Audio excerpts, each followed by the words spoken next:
Rosario, la especialización en Derecho de Familia.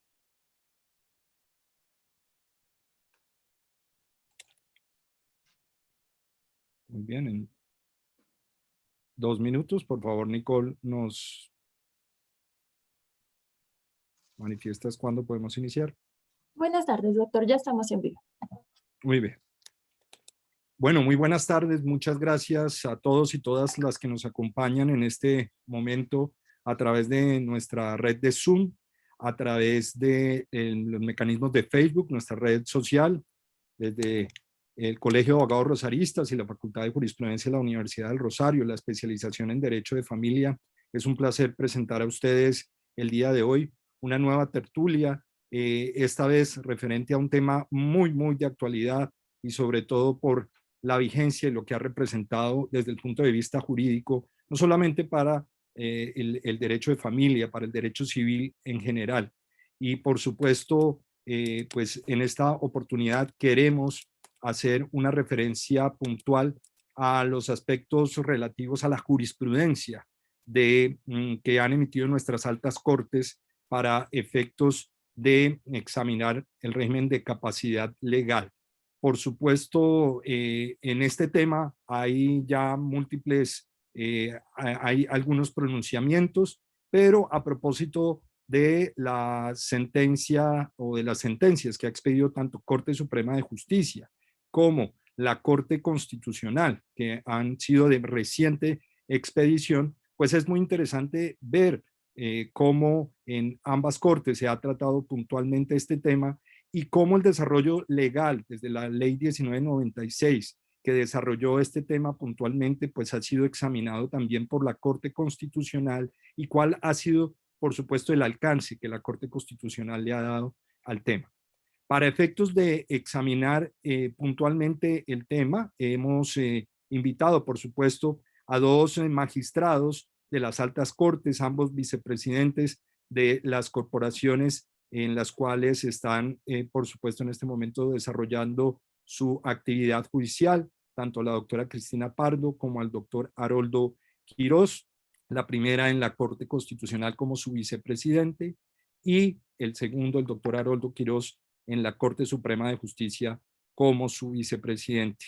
Y es un placer, pues por supuesto también, presentar a la doctora Cecilia Díez, quien no solamente va a ayudarnos como moderadora, sino que además en el Colegio de Abogados Rosaristas, en compañía de un grupo de nuestros colegiados, ha venido desarrollando todos los aspectos relativos al derecho de familia y también en la dirección de la especialización de Derecho de Familia en la Facultad de Jurisprudencia de la Universidad del Rosario. La doctora Díez es especialista en Derecho de Familia de la Universidad del Rosario, ha sido conjuez de la Sala de Familia del Tribunal Superior de Bogotá, fue procuradora judicial segundo de familia durante 12 años en la Procuraduría General de la Nación. Además, es abogada de la Universidad Católica de Colombia, con especialización en Derecho de Familia de la Pontificia Universidad Javeriana y en Gestión Pública. Diplomada en Mecanismos Alternos de Resolución de Conflictos, Conciliación de la Universidad del Rosario y es certificada por el Ministerio de Justicia y del Derecho y diplomada en Derechos Humanos y Relaciones Internacionales y Fronteras. La experiencia de la doctora Cecilia, su trabajo en torno al derecho de familia, pues dan cuenta de que este tema, junto con los demás que próximamente también trataremos en un próximo seminario, empezando el próximo mes, en materia de familia, desde ya invitamos a toda nuestra teleaudiencia a que se incorpore, vamos a enviarles también la publicidad y los vínculos para que ustedes puedan ahondar en estos temas. En esta oportunidad, pues la doctora Cecilia va a presentar uno de esos aspectos que tal vez tocaremos también en ese seminario y por eso pues es un honor para mí presentar a la doctora Cecilia Díez, quien va a moderar y va a presentar a cada uno de nuestros conferencistas de aquí en adelante. Bienvenidos, bienvenidas nuevamente. Al finalizar esta tertulia, ustedes tendrán una encuesta en donde examinaremos, por supuesto, sus inquietudes, sus dudas y los temas que ustedes quisieran que tratáramos en próximas tertulias. Muy buenas tardes y bienvenida, doctora Cecilia, a su escenario del Colegio de Abogados Rosaristas. Bienvenida, doctora Cristina Pardo, y bienvenido, doctor Haroldo Quirós. Adelante, doctora Cecilia. Gracias, doctor Boada. Le agradezco infinitamente el espacio.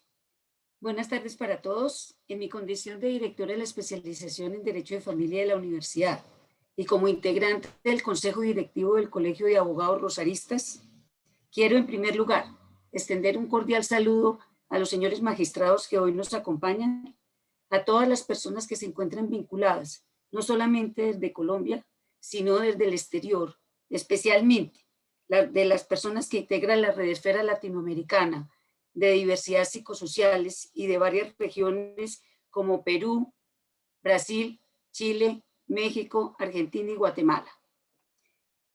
Además, quiero agradecer inmensamente a la Facultad de Jurisprudencia y al Colegio por propiciar este espacio que sin duda alguna será de suma importancia para afianzar la comprensión y entendimiento de esta importante ley con la cual, en ponencia del doctor Quirós Monsalvo, abro comillas, se rompió el paradigma de que la capacidad legal se confundía con la intelectual, para reconocer a las personas con discapacidad como sujetos plenos, con potencialidades y un proyecto de vida personal que puedan desarrollar.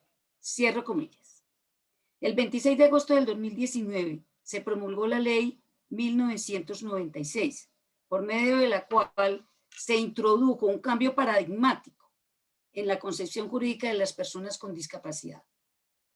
En efecto, el régimen de incapacidad legal con el que se cubría a estas personas fue abolido y sustituido en un acto de humanismo puro. Y es que la perspectiva humana, la reivindicación de la persona y de sus derechos, se hubo de imponer por la fuerza de la razón y el avance de los tiempos. Esta especial ley, desde luego, no ha sido exenta de discusiones en torno a su alcance y contenido. Es por ello que, como lo tiene entendido en forma pacífica nuestro ordenamiento jurídico, se ha requerido de interpretaciones judiciales para fijar sus causas. Por un lado, en ejercicio del control abstracto que le ha sido conferido por la Carta Política, la Corte Constitucional ha proferido ya varios pronunciamientos en los que ha desvelado el sustrato que se esconde detrás del fundamento legal y ha declarado que el cuerpo normativo se ajusta a los cánones supralegales y convencionales que rigen la materia. Por el otro, la Corte Suprema de Justicia ha delineado los alcances específicos y particulares de la ley mediante diversas providencias expedidas en el marco de sus funciones constitucionales y legales. En esta forma, la corporación ha coadyuvado a garantizar la seguridad jurídica por la vía de establecer claras reglas para el ejercicio del derecho de acción y para su correcta comprensión y aplicación por parte del intérprete. Para efectos de conocer las perspectivas de las altas cortes en relación con cada una de las temáticas que han sido abordadas en sus providencias, hoy contaremos con la participación de la doctora Cristina Pardo y el doctor Quirós, vicepresidentes de cada corporación.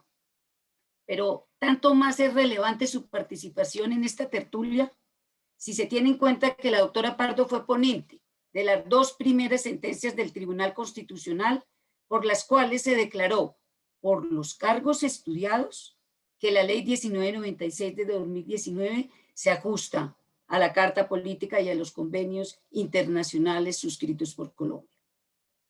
A su turno, el doctor Quirós fue el ponente, entre muchas otras, de las dos primeras providencias proferidas por la Corte Suprema en relación con los alcances del convenio normativo que aquí se analiza, mediante las cuales se trazó la línea conceptual que habrían de seguir quizás algunos pronunciamientos.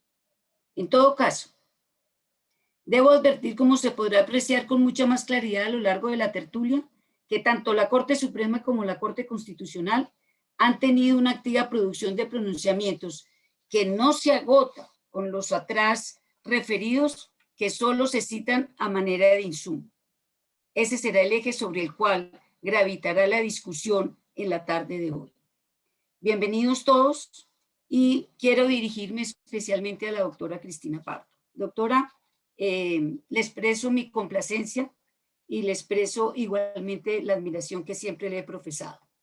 Y con ello quisiera pedirle el favor, si nos puede ilustrar acerca de los lineamientos y razonamientos particulares que tuvo en consideración la Corte Constitucional para declarar en sentencia C022 del 4 de febrero de 2021, que fue luego reiterada por la C118 de abril de este mismo año, la exequibilidad de la totalidad de la Ley 1996 del 2019.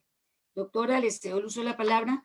Para esta primera intervención tiene 30 minutos y es un gusto escucharla, doctora Cristina. Muchísimas gracias, doctora Cecilia, por su introducción y sus palabras amables. Lo mismo quiero agradecer al doctor Francisco Boada, que me formuló esta invitación. Igualmente saluda al doctor Arnoldo Quirós, que va a ser como también ponente conmigo de, digamos, de los avances judiciales relativos a esta ley. Y pues un saludo especial también para toda la audiencia. En realidad la Corte Constitucional ha proferido 2 sentencias, como lo dijo Cecilia, relativas a la constitucionalidad de la ley en 1996 de 2019. Una por razones, digámoslo, de trámite y otra por razones de fondo.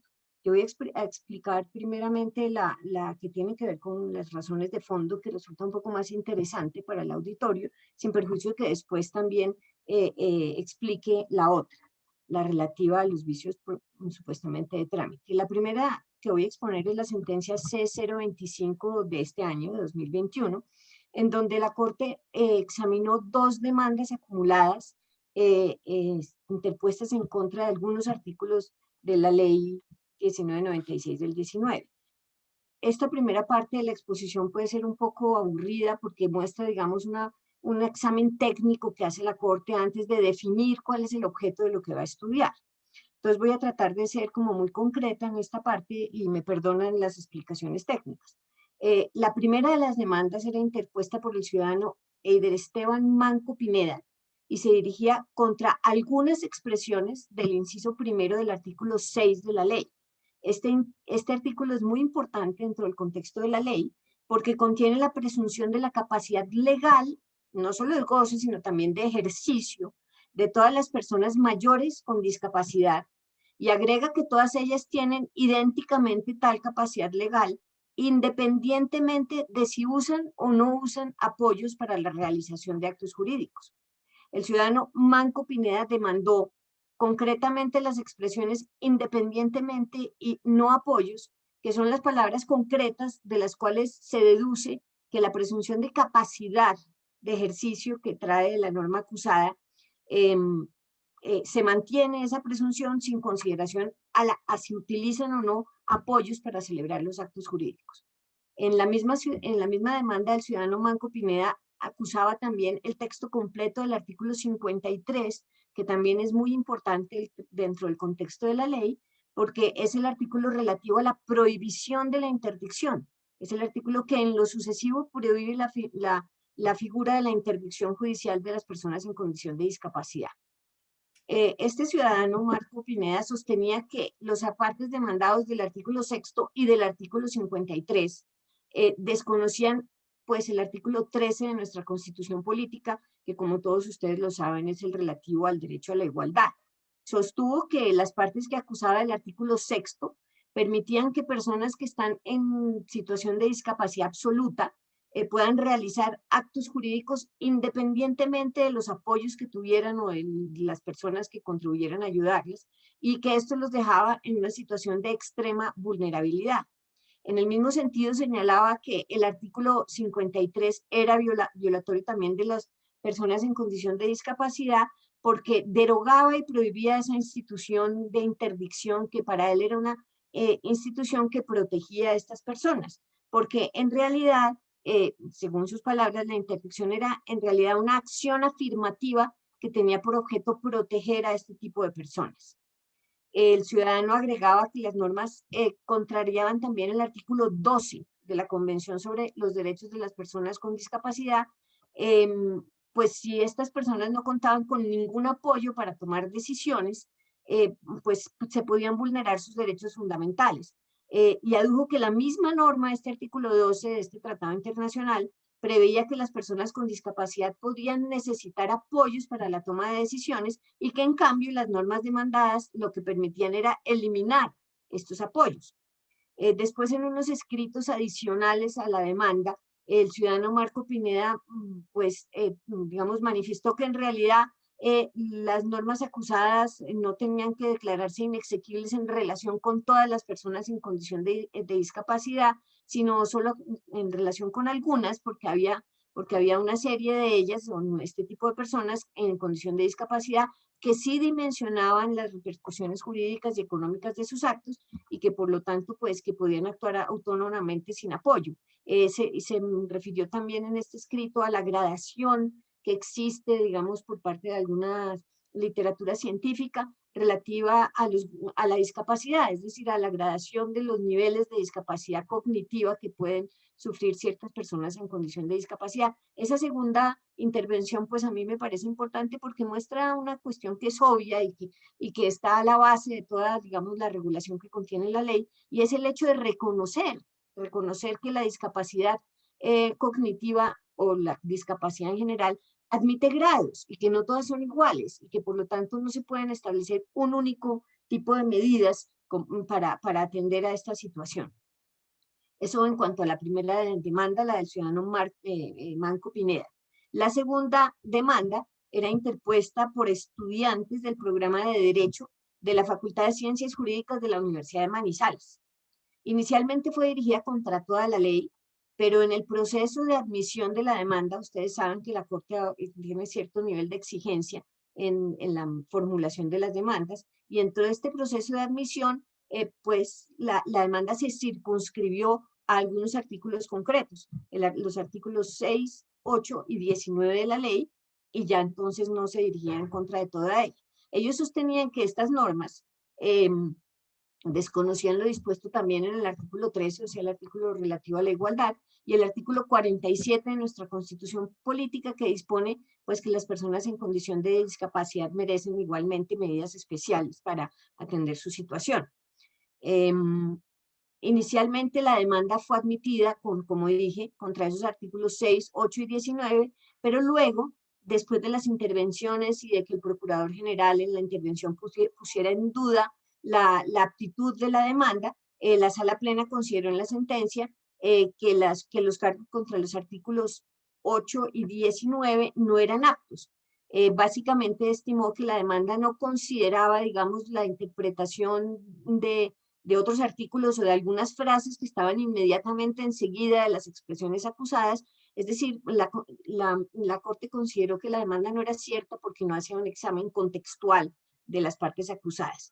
En síntesis, digamos, la Corte se concentró en analizar los cargos presentados contra el artículo 6, parcial, que contiene la presunción de capacidad de goce y de ejercicio en cabeza de las personas en condición de discapacidad, y el artículo 53 en la totalidad de su texto, que se refiere a la prohibición de interdicción. La sentencia además conformó una unidad normativa con los dos incisos, los dos primeros incisos del artículo 6, porque estaban demandadas solo algunas expresiones, pero la Corte entendió pues que la lectura completa del enunciado normativo de estos dos incisos era la que establecía la presunción de la capacidad de goce y de ejercicio para todas las personas en condición de discapacidad, y que por ende, pues que implicaba el análisis completo, porque las expresiones acusadas no tenían un sentido, digamos, regulador, un sentido deóntico propio y autónomo.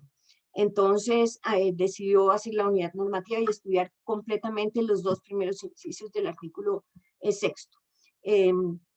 Surtido, digamos, las intervenciones que hubo dentro del proceso, pues fueron bastantes. Hubo como 35 intervenciones de distintos orígenes, y la mayoría de estos 35 intervinientes, contrario a lo señalado por los demandantes, afirmaban que las normas eran constitucionales. Sostenían que tanto el texto de la Convención Internacional sobre los Derechos de las Personas con Discapacidad, como las observaciones generales expedidas por el comité de esa convención internacional acogían el modelo social de la discapacidad y que este tratado había sido ratificado por Colombia mediante la ley 1346 de 2009, cuya constitucionalidad había sido además revisada por la Corte en la sentencia C293 de 2010, y que por lo tanto pues esa convención formaba parte del bloque de constitucionalidad, y Colombia tenía la obligación de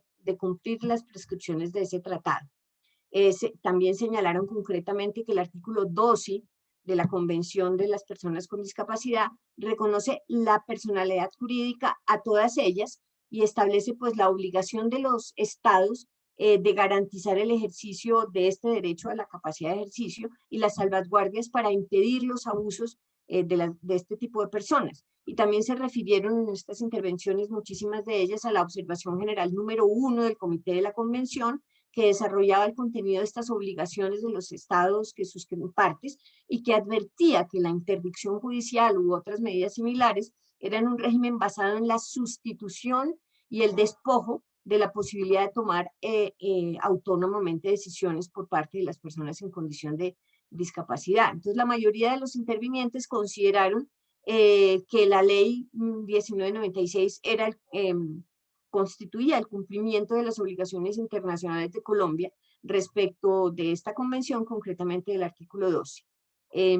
Algunos hicieron test de proporcionalidad que los llevaron a la misma conclusión. Una minoría de los intervinientes, concretamente 2 de 35 intervenciones, coadyuvó los argumentos de la demanda y solicitó la inexequibilidad por las intervenciones de la Facultad de Derecho de la Universidad Externa de Colombia y del INSI, Instituto Nacional para Ciegos, que propuso una inexequibilidad parcial. El concepto de la Procuraduría General de la Nación solicitaba declarar la constitucionalidad también de los artículos 6 y 53 de la ley, aunque, como les digo, era una petición subsidiaria porque estimaba que algunos cargos no eran aptos, lo cual había obligado a la Corte a revisar la aptitud de la demanda. ¿Qué sostuvo la Corte en esta sentencia? ¿Cuáles fueron las consideraciones? La Corte vertió varias consideraciones. Una primera fue hacer como un examen de la figura de la interdicción judicial en el derecho civil colombiano y como un repaso de nuestra historia legislativa en esa materia. Entonces, la ponencia o la sentencia recuerda que bajo el régimen del Código Civil, para la existencia y validez de un acto jurídico, se requiere de la capacidad legal de la persona, no solo de la capacidad de goce, sino también de la capacidad de ejercicio, y que el Código Civil establece que para que una persona se obligue por un acto o una declaración de voluntad es necesario que sea legalmente capaz, y que la capacidad legal de una persona consiste en poder obligarse por sí misma sin el ministerio o la autorización de otra.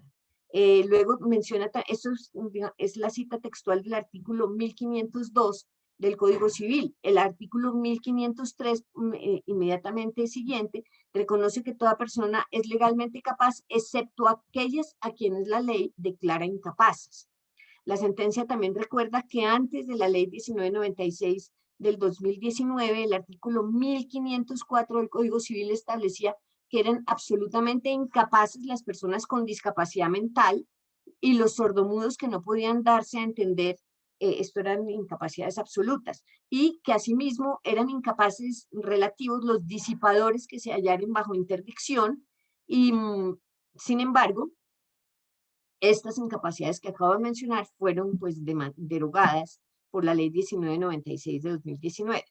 La sentencia recordó también que bajo el texto del Código Civil, al establecerse que las personas con discapacidad mental eran incapaces absolutos, la declaración de interdicción de una persona se hacía a través de un proceso de jurisdicción voluntaria, regulado por el Código General del Proceso y últimamente por la Ley 1306 de 2009, y que la ley había establecido todo un régimen de guardas a favor de las personas con discapacidad mental, y que en el momento en que fue expedida esa normativa, especialmente la Ley 1306 de 2009, por la cual se dictaron normas para la protección de las personas con discapacidad mental y se estableció el régimen de la representación legal de los incapaces emancipados, que a pesar de que esta ley se consideró como un gran avance en favor de los derechos de esta población, sin embargo, en realidad había muchos críticos que mantenían o que la opinión de que esa ley no obedecía a los estándares internacionales porque mantenía la concepción médico-rehabilitadora de la discapacidad y restringía el actuar libre de las personas en condición de discapacidad.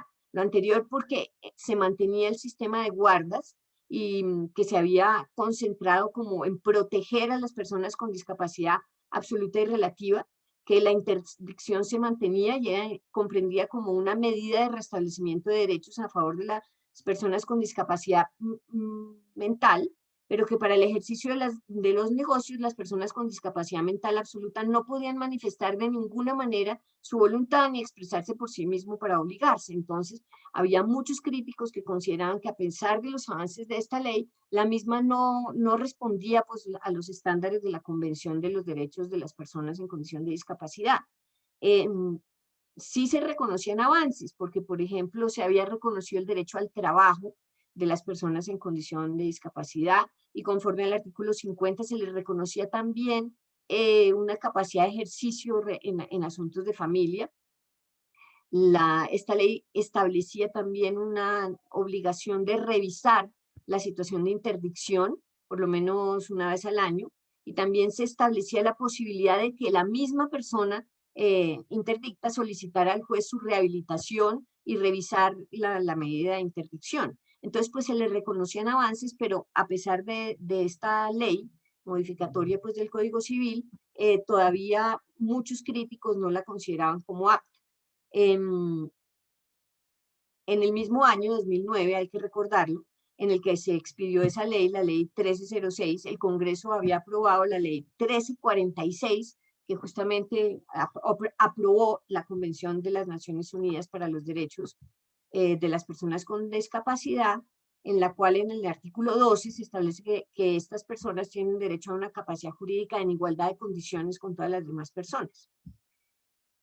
Esa es como la historia legislativa en la que pues la Corte relata que finalmente en un intento de dar cumplimiento al artículo 12 de la Convención, hubo otra ley estatutaria que fue la ley 1618 de 2013, por medio de la cual se establecen las disposiciones para garantizar el pleno ejercicio de los derechos de las personas con discapacidad. Esta ley en su artículo 21 dispuso que el Ministerio de Justicia y del Derecho, en alianza con el Ministerio Público y las Comisarías de Familia y el ICBF, deberían proponer e implementar ajustes y reformas al sistema de interdicción judicial, de manera que se desarrollara un sistema que favoreciera el ejercicio de la capacidad jurídica y la toma de decisiones con apoyo de las personas con discapacidad, conforme al artículo 12 de la Convención. Este fue como el último esfuerzo pues, del Congreso, que es esta ley 1618 de 2013. Sin embargo, pues muestra como un deseo de que el Ministerio de Justicia y el Ministerio Público y el ICBF implementen medidas y apoyos, pero pues no es concreta ni es suficiente. De manera que solo la ley pues acusada en este momento, la ley 1996 de 2019, es la que finalmente derogó expresamente una serie de artículos de la ley 1306 de 2009, referentes a la guarda e interdicción de las personas entendidas como incapaces absolutos o relativos por presentar alguna discapacidad mental. Y dentro de esa nueva normativa de la ley acusada, los cambios relevantes sí ya eran pues muy concretos, porque eliminaba del ordenamiento civil la incapacidad legal absoluta por discapacidad mental, dejando solamente a los impúberes como sujetos incapaces absolutos. Derogó también el régimen de guardas, derogó la figura de la interdicción para las personas en condición de discapacidad mental, cognitiva o intelectual, justamente en el artículo 53 acusado, presume la capacidad de goce y ejercicio para todas las personas con discapacidad, justamente en el artículo 6 que estaba acusado en esta sentencia, y estableció también los mecanismos que facilitaban a las personas o que facilitan a las personas con discapacidad a manifestar su voluntad y preferencias cuando van a tomar decisiones que tienen efectos jurídicos. Esos mecanismos son ante todo los acuerdos de apoyos y la adjudicación judicial de apoyos, así como las directivas anticipadas que se erigen como una herramienta para que personas mayores de edad puedan manifestar su voluntad de actos jurídicos con antelación a ellos mismos. Entonces, este es el primer capítulo de la ley que contiene como el recuento de la historia legislativa en materia de incapacidad absoluta de las personas en condición de discapacidad, sobre todo discapacidad mental o de sordomudez que no pueden darse a entender, y de disipación, y pues la historia legislativa que culmina con la expedición de la ley que se tenía demandada en esa oportunidad. En un capítulo siguiente, la sentencia pues entra a hablar del modelo social de la discapacidad y de la capacidad jurídica de las personas en condición de discapacidad dentro de ese modelo. Este capítulo pues es una reiteración de jurisprudencia, pero es necesario tenerlo en cuenta porque pues explica todo el sustento de las nuevas figuras que se consagran en la ley acusada. Recuerda lo que ya había venido diciendo la Corte en su jurisprudencia. Básicamente, en esta parte se reitera que la discapacidad ha sido comprendida a través de la historia bajo diversas perspectivas, que pues existe una primera etapa muy extensa en el tiempo en que esta población marginada, eran como marginada de la sociedad por lo general porque se consideraba que su impedimento era una imposibilidad para participar en los intereses de la comunidad, como este modelo que se llamó el modelo de prescindencia estaba asociado a ciertas creencias religiosas o espirituales y consideraba que esta población no era normal y por eso decidía como apartar. Posteriormente, digamos, viene una etapa a la que se califica como el modelo médico rehabilitador, que consideró esa percepción anterior y aceptó que las personas con discapacidad podían contribuir de alguna manera con la sociedad. Que estas causas de la discapacidad ya se admitió que no eran de tipo religioso, sino que eran de causas científicas, tenían un origen que se podía establecer científicamente y que podían ser tratadas a través de procedimientos médicos. Entonces, este modelo reconoció el derecho de las personas con discapacidad, pero a través del lente de un diagnóstico médico y de su posible rehabilitación y del derecho de estas personas a obtener esta posible rehabilitación. Y en una tercera etapa, que digamos es la actual y vigente, pues en el seno de las Naciones Unidas y la que inspira la ley, se comprende la discapacidad desde el modelo que se llama modelo social. Este modelo sostiene que el origen de la discapacidad no atiende a factores religiosos ni tampoco médicos, sino a factores sociales. Dicho de otra manera o con otras palabras, comprende que la discapacidad no es del sujeto, no es propiamente una condición del sujeto, sino que surge de las barreras externas que son impuestas por la comunidad en general. Parte del reconocimiento de goce y ejercicio de los derechos humanos a favor de todas las personas con discapacidad y muestra cómo en realidad lo que ellas tienen es una funcionalidad, una diferencia funcional, funcionan de una manera diversa y la sociedad no está adecuada o impone ciertas barreras, ya sean estructurales o culturales, que no le permiten a estas personas el ejercicio pleno de sus derechos.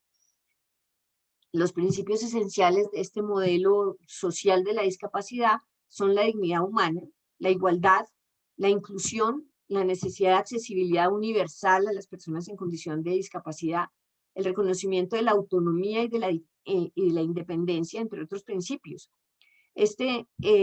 Sobre este nuevo, digamos, paradigma, la doctrina sostiene que el modelo de la discapacidad parte de dos supuestos principales. Uno primero, y es que las personas con discapacidad tienen mucho que aportar a la sociedad. Y segundo, que la discapacidad es generada por factores sociales, como antes lo dije, y factores estructurales que deben ser modificados para garantizarle a estas personas el goce de sus derechos humanos, pues en igualdad con todas las demás personas.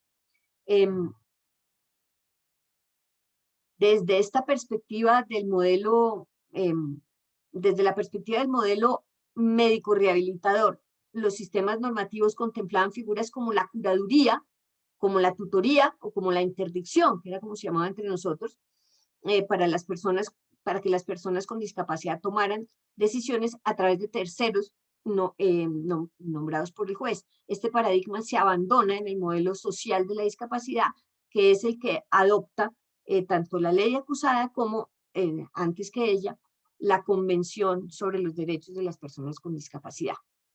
En este punto viene un tercer, digamos, un siguiente capítulo de la sentencia que se destina digamos, a destacar los avances más recientes del modelo social, que es el reconocimiento de la capacidad legal de las personas con igualdad de condiciones a las de toda la población, y que bajo este modelo fue que se redactó y que se socializó en el marco de las Naciones Unidas la Convención de los Derechos de las Personas con Discapacidad. Fueron ellas mismas las que participaron en la redacción y en la socialización de esta convención. La ponencia destaca que el artículo 12, que es muy pertinente para analizar pues, las normas acusadas, este artículo 12 de la Convención consagra el derecho a la personalidad jurídica de las personas en condición de discapacidad. Esta disposición contiene varias obligaciones en cabeza de los Estados parte. En primer lugar, la de proporcionar apoyos, los apoyos que sean necesarios a las personas con discapacidad para que puedan ejercer su capacidad jurídica. En segundo lugar, la obligación de garantizar salvaguardias adecuadas y efectivas para prevenir abusos en contra de las personas en condición de discapacidad en el momento de ejercer su capacidad jurídica. En tercer lugar, la obligación de garantizar dentro de este tipo de salvaguardias que las medidas de protección que se implementen sean respetuosas de la voluntad y de las preferencias de las personas con discapacidad, y que no haya conflictos de intereses o influencias indebidas y que estén sujetas a controles periódicos por parte de las autoridades o de órganos judiciales competentes. La Convención también garantiza el derecho de las personas con discapacidad en igual de condiciones con las demás a ser propietarias, a heredar bienes, a controlar sus propios asuntos económicos, a tener acceso en igualdad de condiciones a préstamos bancarios, hipotecarios, a otras modalidades de crédito financiero, y establece obligaciones para que las personas no sean privadas de sus bienes de manera arbitraria. Este artículo 12, que contiene todas estas obligaciones que acabo de mencionar en cabeza de los Estados parte, fue interpretado por el Comité de la Convención sobre los Derechos de las Personas con Discapacidad mediante la observación general número 1. La primera observación general que profirió este comité se refirió pues justamente al artículo 12. En ese documento se fijó el contenido del derecho de la capacidad legal de las personas con discapacidad y el alcance de las obligaciones de los estados para garantizar ese derecho. En esa observación general número 1, el comité estableció varios lineamientos. Estableció que los estados deben revisar su legislación interna con el fin de asegurarse que el derecho de la capacidad jurídica de las personas con discapacidad sea garantizado en igualdad de condiciones a las demás personas. Y sobre ese punto advirtió que históricamente las personas con discapacidad, a estos tipos de personas se les ha privado de su capacidad de ejercicio a través de figuras jurídicas como la curaduría, la tutela, las leyes sobre salud mental, sobre interdicción, que eran leyes que pues generalmente lo que hacen es sustituir la voluntad de estas personas en la adopción de sus decisiones. Al respecto, la observación general número 1 afirmó que esas prácticas, literalmente leo, esas prácticas deben ser abolidas a fin de que las personas con discapacidad recobren la plena capacidad jurídica en igualdad de condiciones con las demás. La observación general número 1 también sostuvo que los regímenes basados en adopción de decisiones sustitutivas, es decir, que otras personas decidan por las personas en condición de discapacidad, y la negación de la capacidad jurídica afectan de manera desproporcionada el goce y el ejercicio de los derechos humanos de las personas con discapacidad, y que pues esto era más gravoso aún para las personas en condición de discapacidad cognitiva o psicosocial. Y con base en eso, afirmó que los estados deben garantizar que la discapacidad no sea un motivo para negar la capacidad jurídica a ninguna persona, independientemente de su discapacidad cognitiva o psicosocial. La observación afirma que la capacidad jurídica incluye la capacidad de ser titular de derechos y la capacidad de ejercicio de estos derechos, y que de ese modo a toda persona con discapacidad se le debe garantizar su aptitud para realizar actos jurídicos, para modificarlos, para ponerles fin, de acuerdo con sus preferencias y voluntades. El comité precisó que la capacidad jurídica es un concepto distinto al de capacidad mental y que la primera no puede condicionarse a la segunda.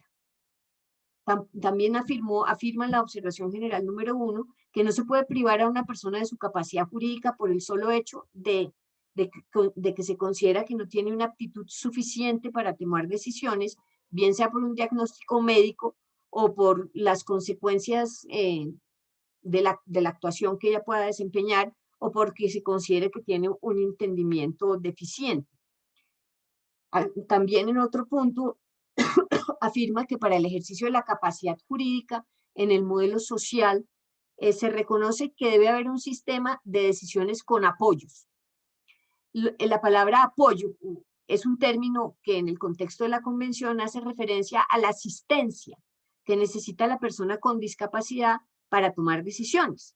En algunas ocasiones los apoyos pueden consistir en personas de la plena confianza de la persona en condición de discapacidad que la puedan asesorar en el acto jurídico. Y en otras ocasiones los apoyos pueden estar relacionados con medidas de diseño universal o de accesibilidad física o reconocimiento de métodos de comunicación como lenguajes de señas, etcétera, que pues no son los modos de comunicación convencionales. En la observación número 1 dice también que los estados deben garantizar la posibilidad de las personas con discapacidad y de todas aquellas personas que estén en riesgo de una discapacidad, de tener el derecho a planificar anticipadamente y que se les debe dar la oportunidad de hacerlo en condiciones de igualdad, es decir, de expresar su voluntad anticipadamente a ese momento en que van a estar en condición de discapacidad. En relación con los apoyos, la observación dice que los apoyos que se elijan tienen una intensidad variada, que su intensidad puede ser mayor o menor, y que variarán pues notablemente teniendo en cuenta de una persona a la otra, digamos, teniendo en cuenta la diversidad de personas con discapacidad y que en todo momento, incluso en las situaciones de crisis, deben respetarse la autonomía individual y la capacidad de las personas con discapacidad de adoptar decisiones. Doctora Cristina. En relación pues con las salvaguardias. ¿Se me está acabando el tiempo? Sí, doctora, le queda un minuto, por favor. Bueno, me falta mucho todavía. Entonces, pues este es... oportunidad, no se preocupe. Entonces, pues yo voy a resumir, pero esto era importante decirlo, porque muestra cuál es, digamos, la doctrina dentro de la cual se marca la ley. Ya en el momento de analizar concretamente los cargos, pues la sentencia pues subraya que lo que hace el artículo 6 y el artículo 53 no es más que adoptar la doctrina social de la discapacidad y dar cumplimiento pues a la Convención de las Personas con Discapacidad. Y que por lo tanto, pues que la demanda parte en general es como de una interpretación demasiado literal de las expresiones y además descontextualizada porque no entiende, pues porque no asocia que hay otros artículos de la ley, no hace una interpretación sistemática contextual que muestre que hay otros artículos de la ley que hablan de los apoyos, de la asignación voluntaria de apoyos, de la asignación judicial de apoyos cuando se trata de personas que están en incapacidad absoluta de expresar su voluntad, cómo hay salvaguardas y que hay procesos judiciales para la asignación de estos apoyos y que, digamos, entendida contextualmente, pues en una interpretación sistemática, las normas acusadas no resultan inconstitucionales. Ese es, pues, a grandes rasgos, porque se me está acabando el tiempo, el resumen de esta primera sentencia. En la segunda sentencia, lo que se analizó fue un cargo de forma, que básicamente era la demanda interpuesta por el mismo... Doctora Cristina, si usted me permite, y en su segunda intervención hablamos de esa segunda sentencia. Perfecto, Cecilia, discúlpeme por explayarme tanto. No, bueno. Es que es muy importante el tema. Muchísimas gracias, doctora Cristina. Muy amable. Entonces, invito al doctor Quirós a su intervención, dándole una bienvenida muy especial. Con mucho agrado, doctor. Usted sabe el aprecio que siempre le he profesado. La Corte Suprema de Justicia, doctor Quirós, ha tenido una nutrida producción de providencias en relación con los más variados temas de que trata la Ley 1996. Es así que se ha referido a la distinción entre apoyos transitorios y apoyos con vocación de permanencia, a la vigencia temporal de sus disposiciones, a la conceptualización de expresiones como ajustes razonables y como apoyos formales, entre otros grandes temas. Por favor, coméntenos, desde su visión, cuál ha sido la línea conceptual y el alcance de los diversos pronunciamientos de la corporación. Le doy la bienvenida, doctor, para su primera intervención. Tiene 30 minutos y es un gusto escucharlo. Bueno, muchísimas gracias al Colegio de Abogados Rosarista por invitarme a esta tertulia virtual, mirando un poco los avances y perspectivas de las altas cortes, especialmente de la Corte Constitucional y la Corte Suprema, en relación con la Ley 1996 del 2019, que ya este año cumple 2 años. Quiero agradecer la invitación que me hizo el doctor Francisco Luis, el presidente del colegio, por supuesto a la doctora Cecilia, directora del posgrado, también por la invitación. Le profeso una gran admiración y un gran aprecio desde que trabajó conmigo en la Procuraduría. Además, trabajamos muy de cerca la ley anterior a la cual se refería la doctora Cristina, que también saludo muy especialmente a la doctora Cristina en ese sentido. Y solamente me resta señalar pues en lo que tiene que ver con la Corte Suprema de Justicia, me gustaría como compartir aquí, Ceci, si es posible, una presentación de algunas sentencias que quiero hacer referencia, sobre todo las últimas, unas últimas que salieron. Sí, vamos a ver si es posible. Espérate un instante.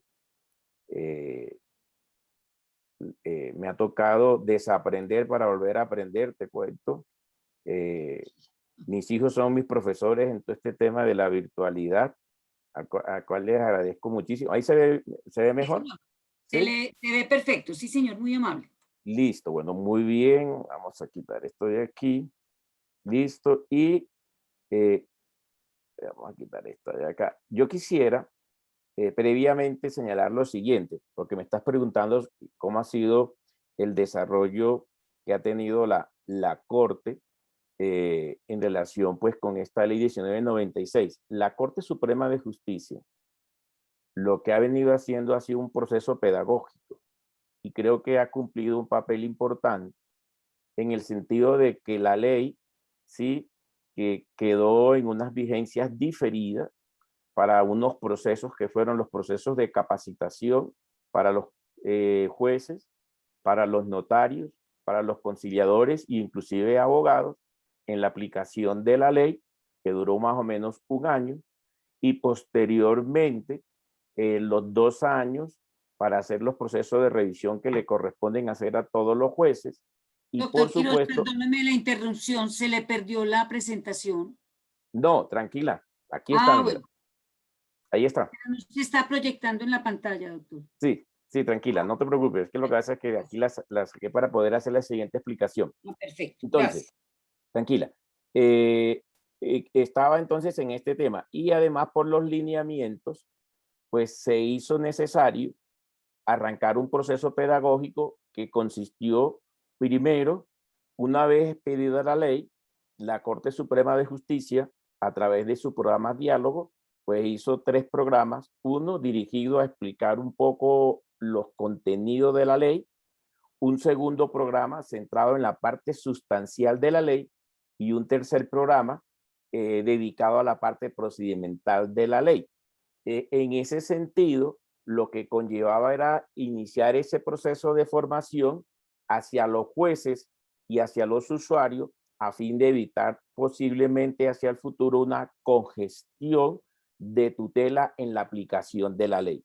Una vez que se hicieron los 3 programas, igualmente se aprovechó la oportunidad de las tutelas que fueron llegando a la Corte Suprema de Justicia para que a través de ella pudiéramos trabajar 3 sectores que me parece que son fundamentales y es un poco lo que preguntaba la doctora Cecilia. Creo que una primera parte del desarrollo jurisprudencial se dirigió a explicar más o menos los aspectos y contenido de la ley, que muy bien también lo hizo la doctora Cristina a través de la explicación de la ley, de la sentencia que acaba de señalar ella, que pidieron allá en la Corte Constitucional, y que se dirigían especialmente a establecer la posibilidad de los modelos en que nos encontrábamos en su aplicación, que creo que es importante señalarlo.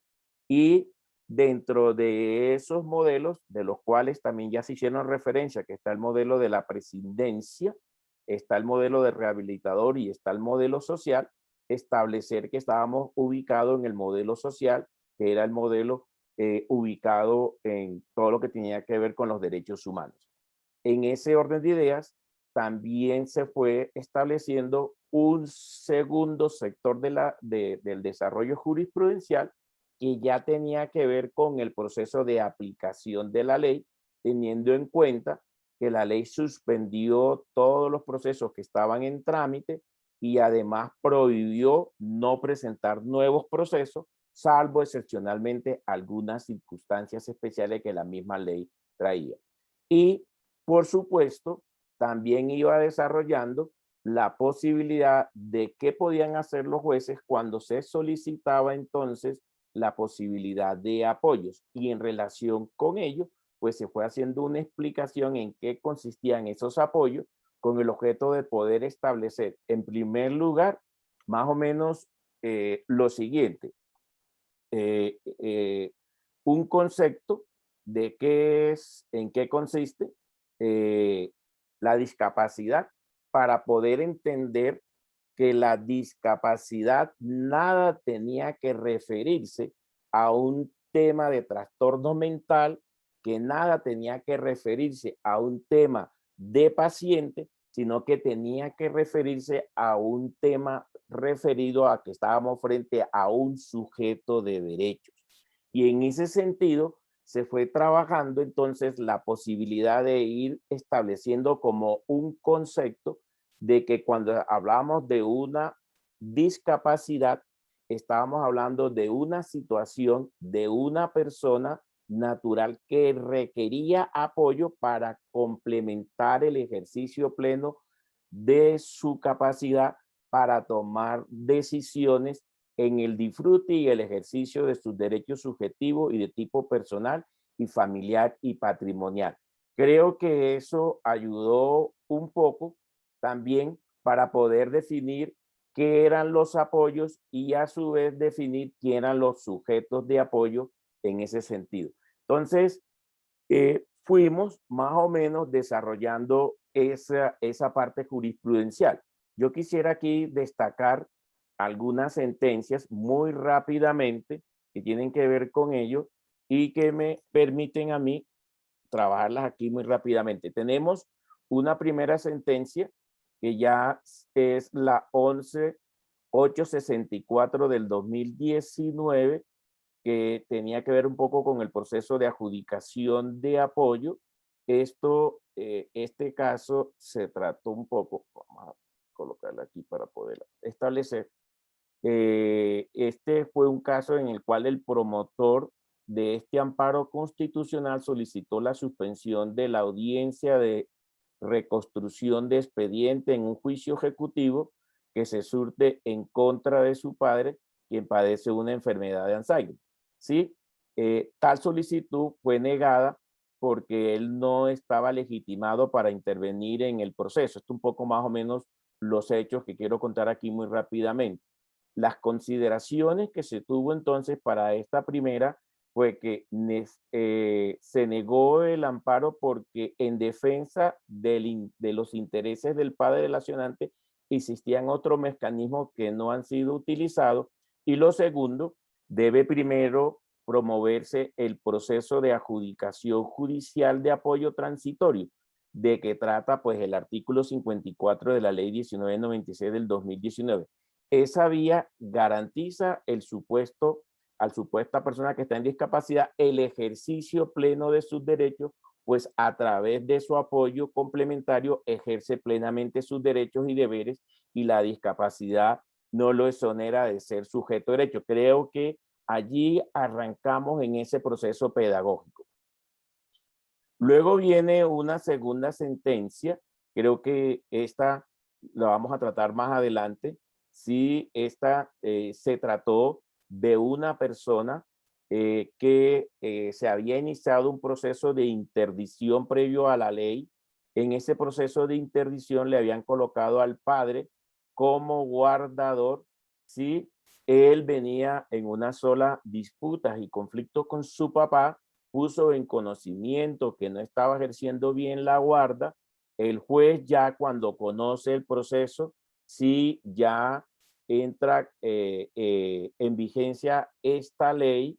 Sin embargo, dentro del desarrollo, lo que hace es colocarle, él solicita que le quiten al papá porque no está ejerciendo muy bien la guarda, y como él está casado, solicita que le designen a su esposa.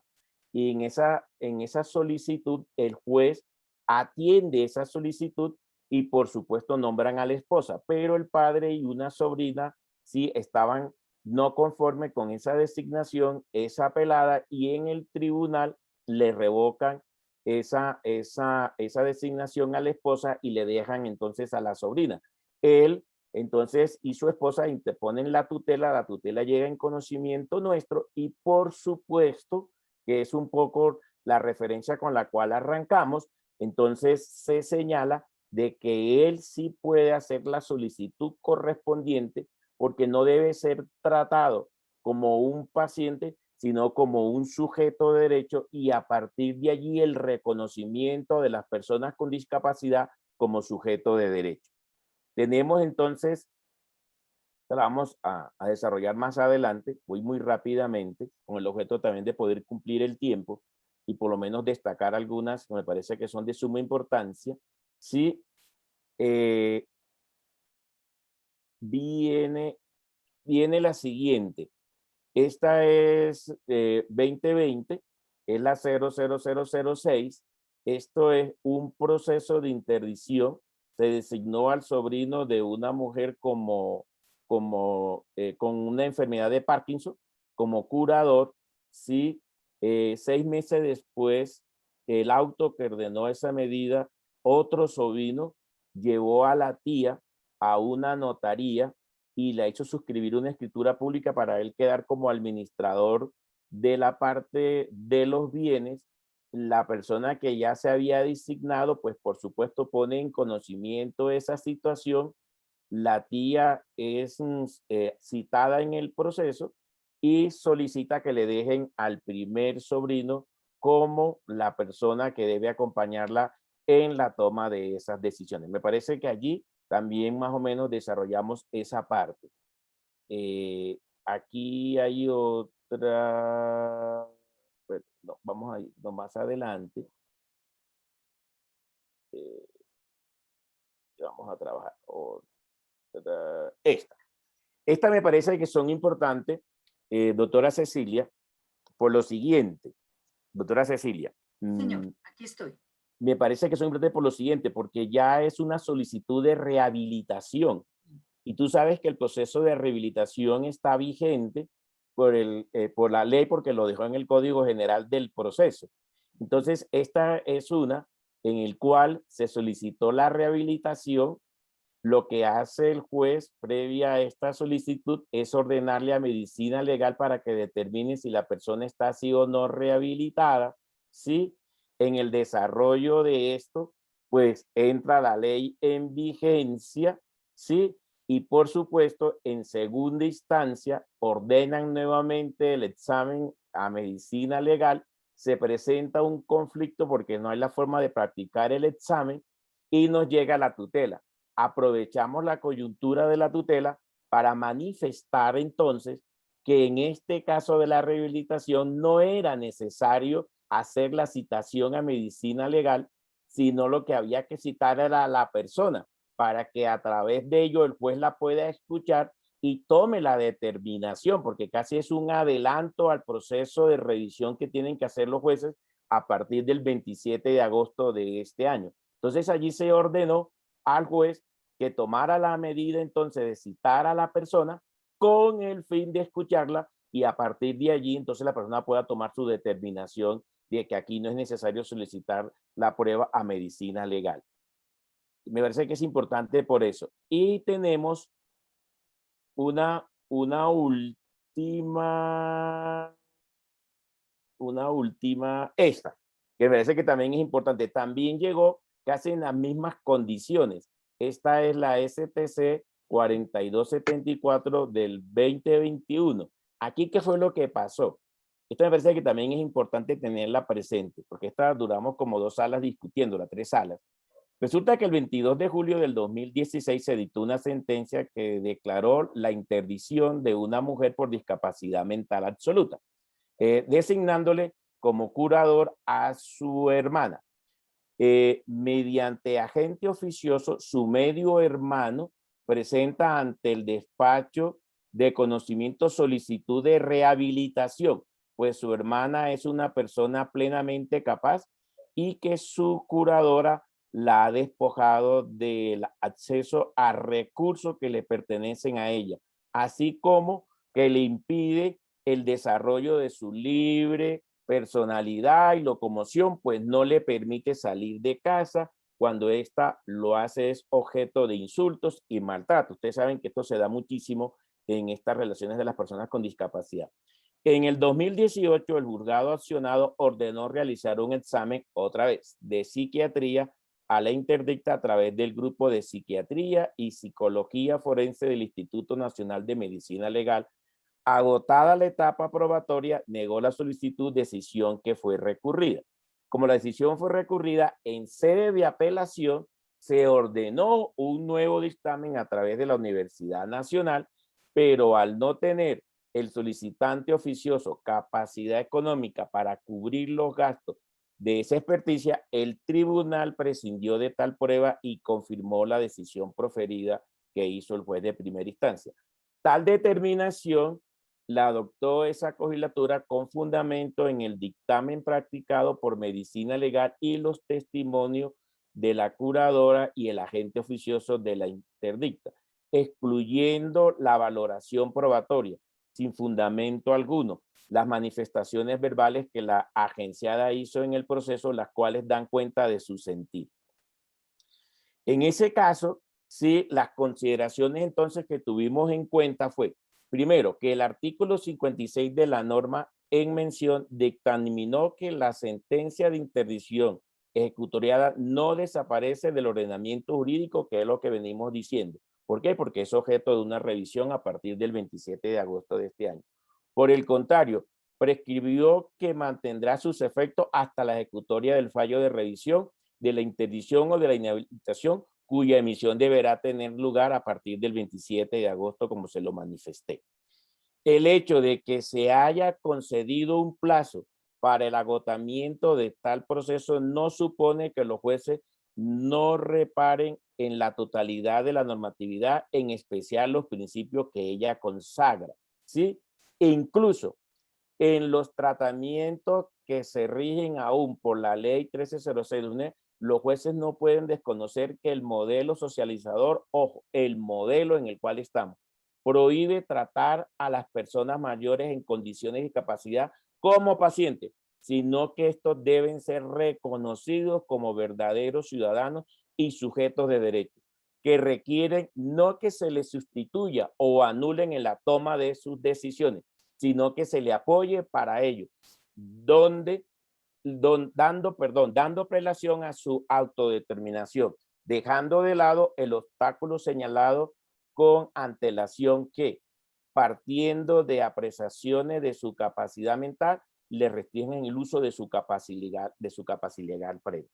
Este criterio, desde luego, debe estar presente en la valoración probatoria que se haga en estos precisos casos, que se reiteran los principios rectores y, en general, toda la norma presente en la ley 1996 desde el 2019. Tuvo sus efectos plenos desde su promulgación Entonces, en ese orden de ideas, sí, lo que nosotros venimos señalando entonces en esta parte es tratando de ir rescatando esa posibilidad de que la persona debe ser tratada como sujeto de derecho y que debe tener sus plenas capacidades. Y en ese sentido, estas son las dos últimas providencias que hemos sacado sobre los procesos de rehabilitación. Sobre eso hay muchas otras sentencias. Cecilia las tiene todas y se las puede hacer llegar a los 200 participantes que en este momento se encuentran siguiéndonos. Muchísimas gracias, Cecilia, y ahí termino la primera parte. Bueno, doctor Quiroz, muchísimas gracias. Yo creo que como hacen falta unos minutos de su intervención, yo quisiera precisar algo que usted nos dijo muy afortunado en este momento. Es decir, las personas que hoy están en la situación jurídica de interdictas, porque tenían sentencia ejecutoriada al 26 de agosto del 2019, pueden solicitar en este momento, como usted nos lo afirmó, su rehabilitación. ¿Por qué? Porque así quedó consagrado en el código y por lo tanto, pues los jueces tendrán que hacer uso de esa acción en la forma en que usted nos lo explicó. Le agradezco mucho, doctor Quiroz, y en su segunda intervención nos aportará muchísimo más. Muchísimas gracias. Doctora Cristina. De nuevo, queremos escucharla a todos y quería pedirle un favor especial, que nos ilustrara sobre los lineamientos centrales que tuvo la Honorable Corte Constitucional para declarar en la sentencia C-025 del 5 de febrero de 2021 la exequibilidad de dos artículos que verdaderamente, bajo el estudio que se ha hecho de la ley, son ejes centrales, verdaderos del cambio y del cambio de paradigma que tuvo la ley, que es el artículo 6º y el artículo 53, que usted los mencionó en su primera intervención, pero que verdaderamente son esenciales para entender el cambio de paradigma y el reconocimiento de la capacidad jurídica, que usted lo hace en una forma absolutamente sabia, en el sentido de entender que capacidad jurídica comprende tanto la capacidad de goce como la capacidad de ejercicio, y que ninguna de esas dos capacidades se pueden hoy separar, como afortunadamente lo afirma la sentencia, y que eso es lo que nos hace falta verdaderamente a todos de tenerlo claro. Muchísimas gracias, doctora. En esta oportunidad tiene 20 minutos para su intervención. Muy amable. Gracias, Cecilia. Por favor, me calla cuando vaya llegando a los 20 Aquí. minutos. Sí, gracias.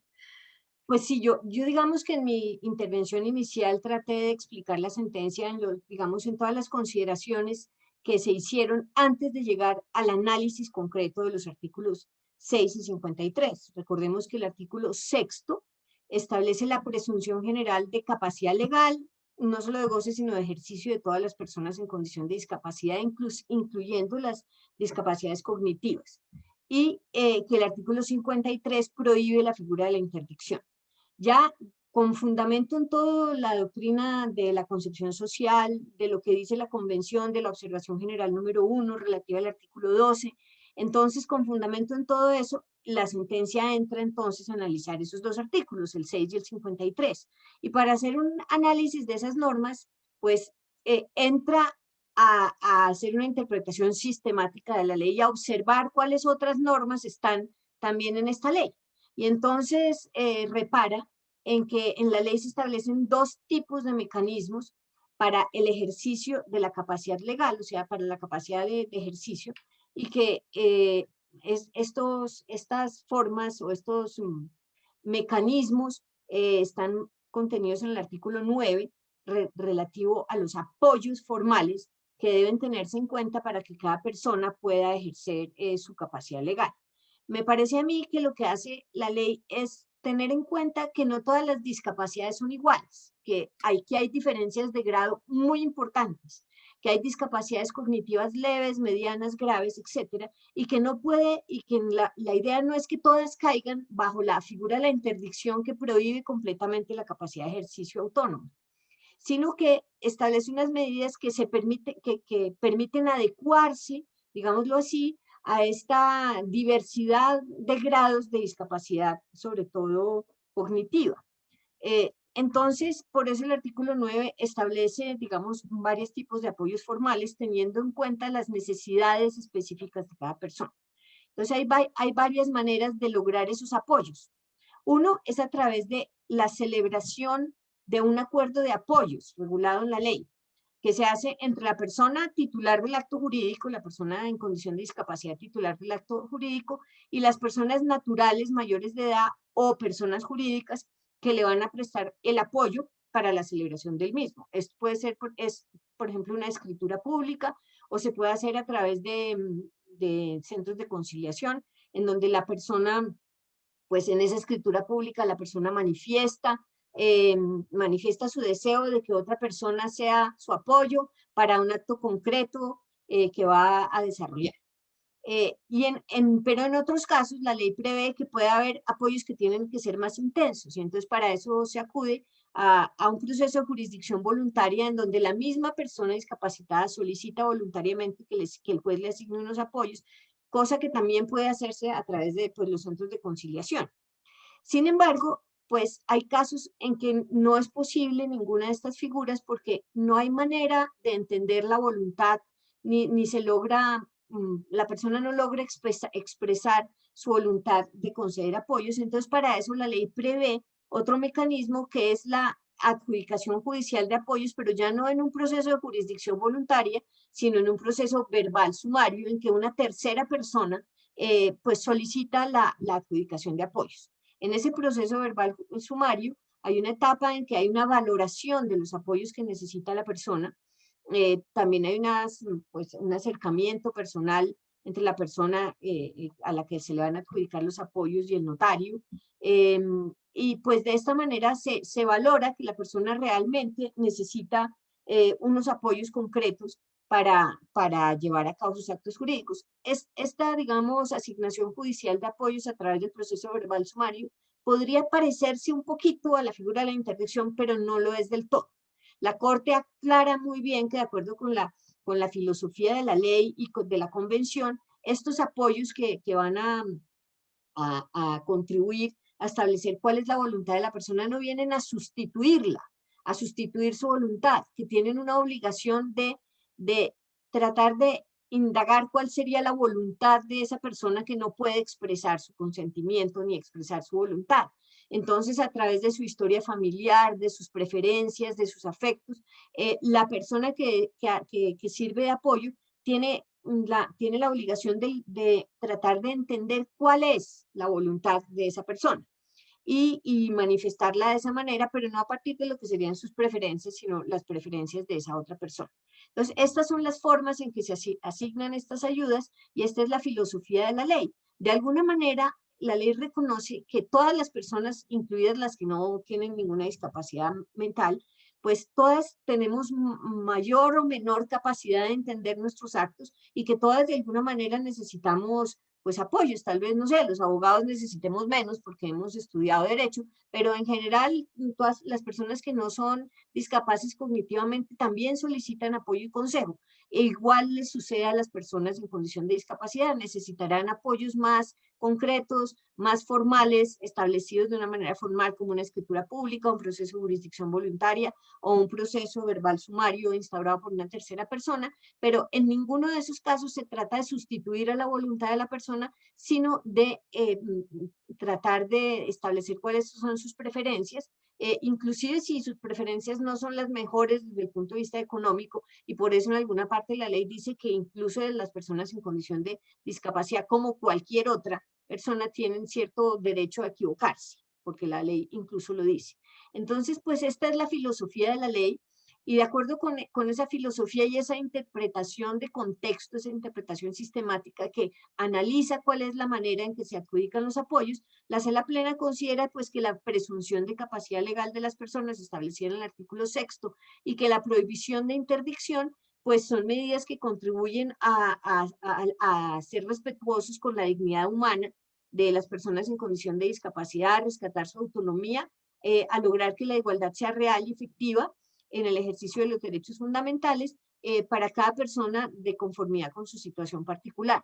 Esta podría ser como una gran síntesis de lo que hace la sentencia C0 25 de 2021. Por ahora no me refiero a la otra sentencia que es 021 de 2021 también, que lo que analiza es si la ley vulneró la reserva de ley estatutaria, es decir, si había debido tramitarse como una ley estatutaria, que como ustedes lo saben es una categoría de leyes especial y superior, que regula de manera integral, en este caso, un derecho fundamental, en otros casos regulan otros temas, como la administración de justicia, los mecanismos de participación, etcétera, pero la Constitución exige que los derechos fundamentales de las personas se regulen a través de una ley estatutaria. La Corte entendió o ha entendido en su jurisprudencia que la reserva de ley estatutaria pues debe interpretarse restrictivamente, que pues solamente cuando realmente una ley regula un derecho fundamental en su núcleo esencial y de una manera completa e integral,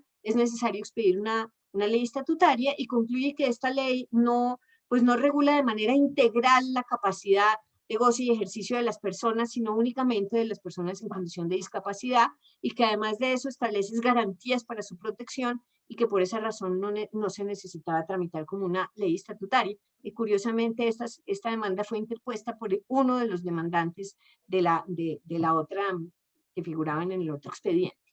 Creo pues que ahí he resumido, doctora Cecilia, lo que dijo la Corte en las dos intervenciones, en las dos sentencias. La segunda pues la he resumido de la manera más corta posible, porque en realidad toca temas jurisprudenciales que ya pues son bastante conocidos y que no tocan tanto con el meollo de lo que es digamos, lo fundamental de la ley 1996 de 2019.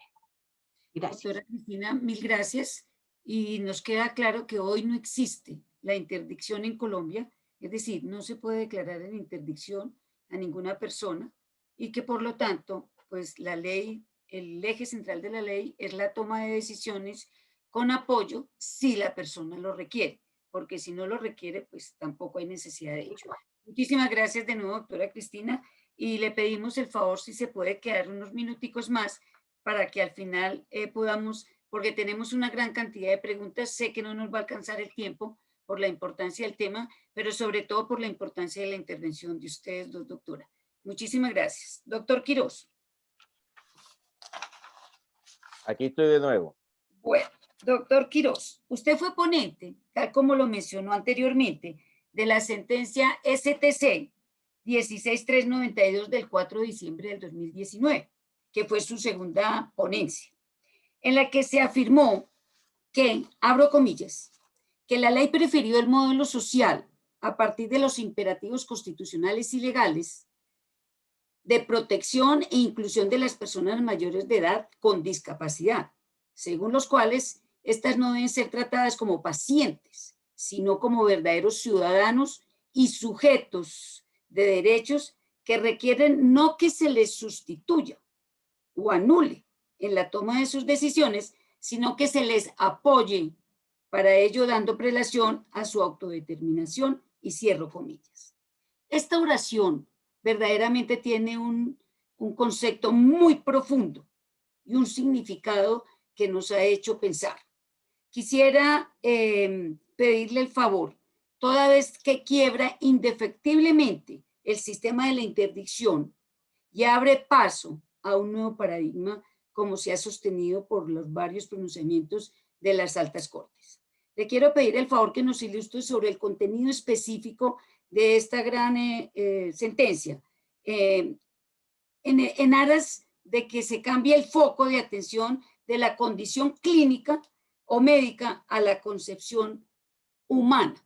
Yo pensaría que ni siquiera social, sino a la condición humana. Le agradezco mucho que usted nos haga una síntesis de esa línea central de esa gran sentencia, doctor. Muchas gracias.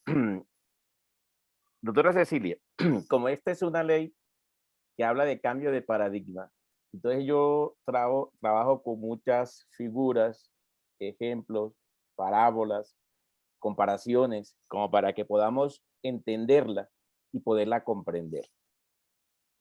En relación con los temas de enfermedades, yo quisiera recomendar un libro de Michel Foucault.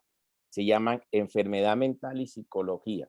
Me parece que es importante porque allí en ese texto se desarrollan más o menos los diferentes tipos de enfermedades mentales que podemos nosotros más o menos entender y podernos ubicar en este proceso del cual estamos hablando hoy.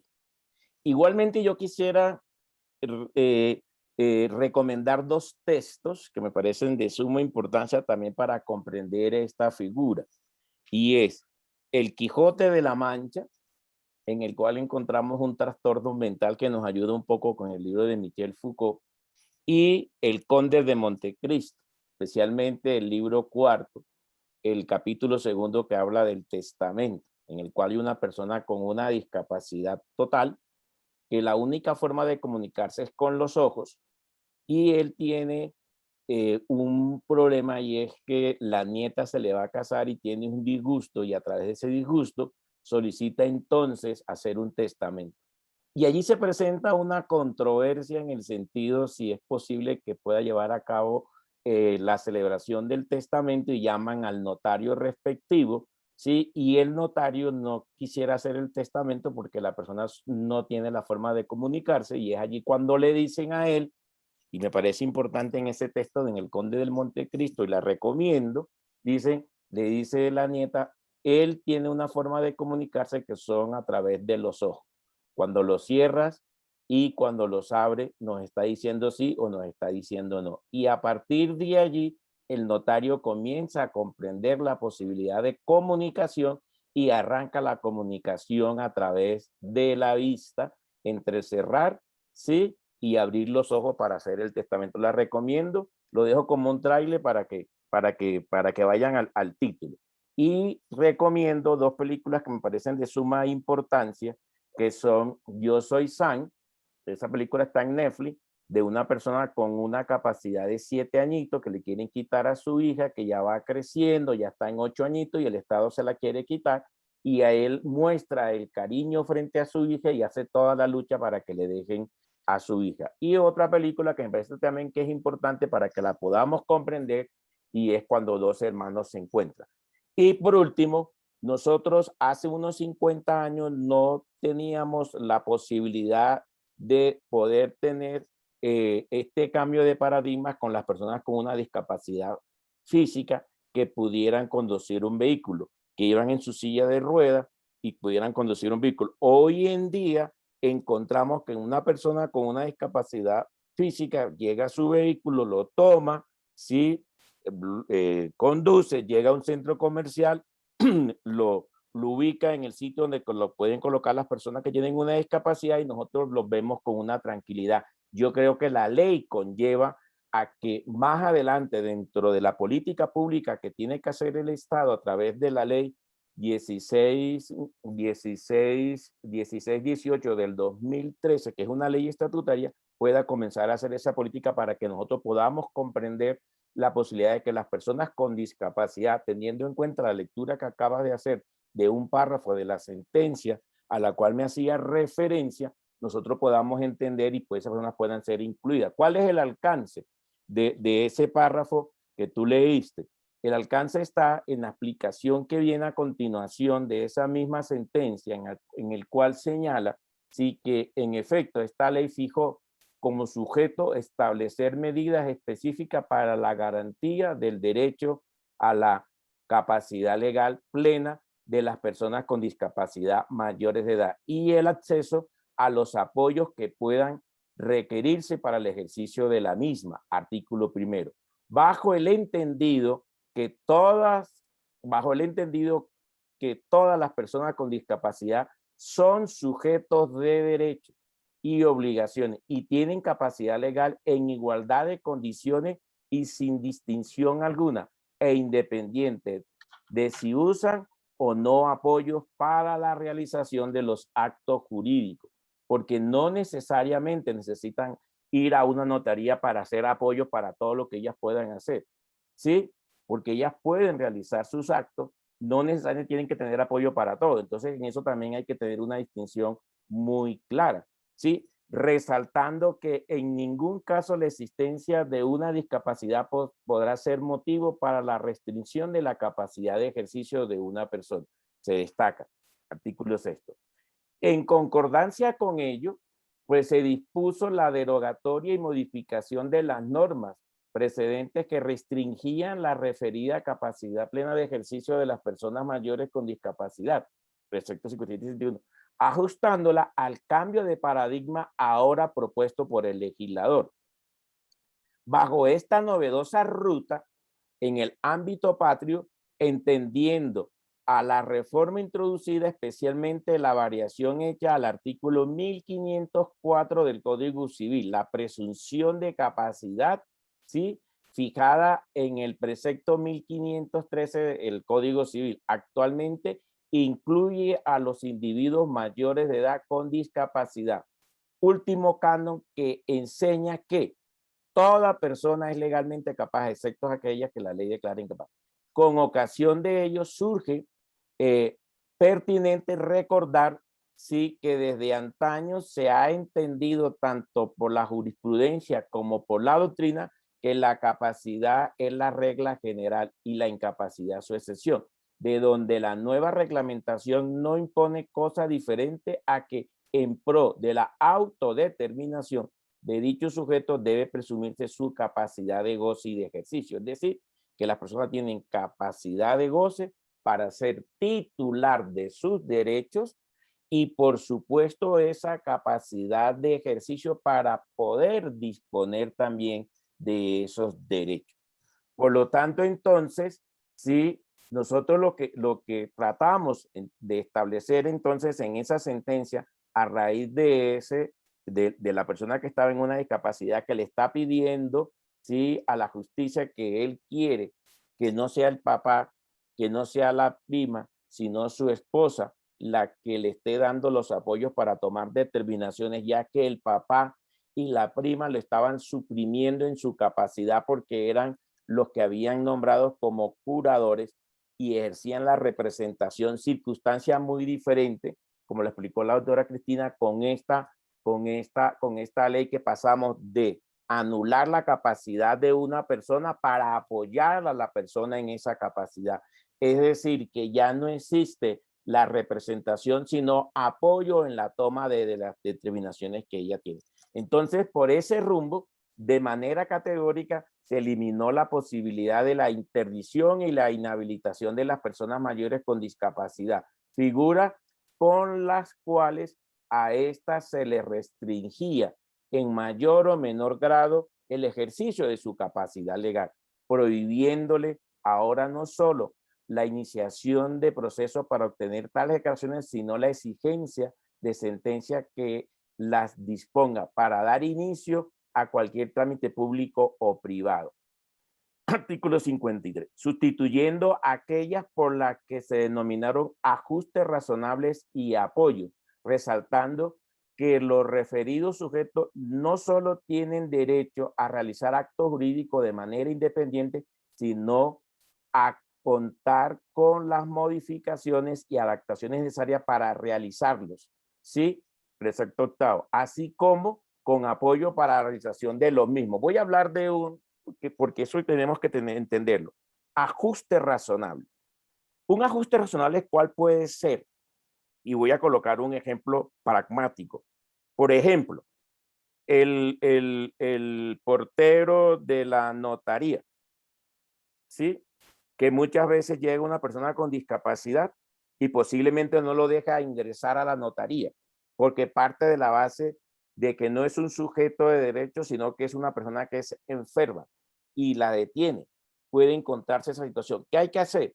Hay que hacer a partir de esta ley el proceso de formación y capacitación para sensibilizar a ese portero de la notaría para que cuando llegue esa persona con esa discapacidad pueda ingresar como ingresa cualquier persona, como ingresamos cualquiera de nosotros a la notaría. Creo que este ejemplo es pertinente para hablar de un ajuste razonable.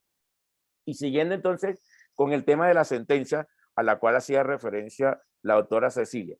Entonces, definió también los primeros ajustes razonables como aquellas modificaciones y adaptaciones que no impongan una carga desproporcionada o indebida cuando se requiera en un caso particular para garantizar a las personas con discapacidad el goce o ejercicio en igualdad de condiciones que las demás de todos los derechos humanos y libertades fundamentales.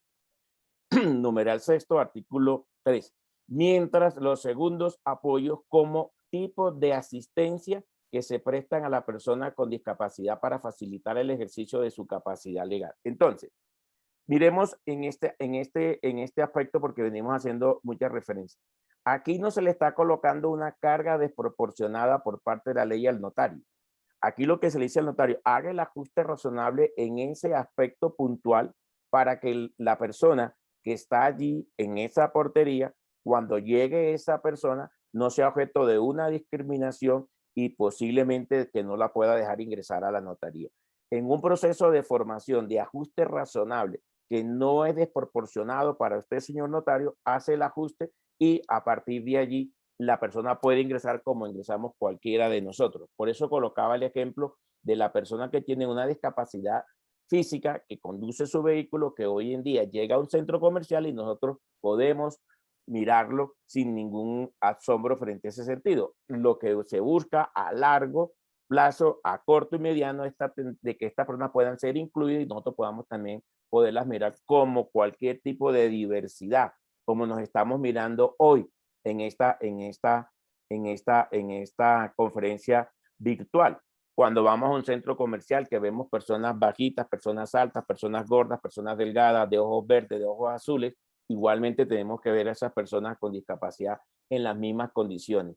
Y por supuesto, allí también, como lo vamos a mirar más adelante, hay algún tipo de responsabilidad de frente a ella, que es un poco lo que me hicieron una pregunta por acá, por el chat del celular.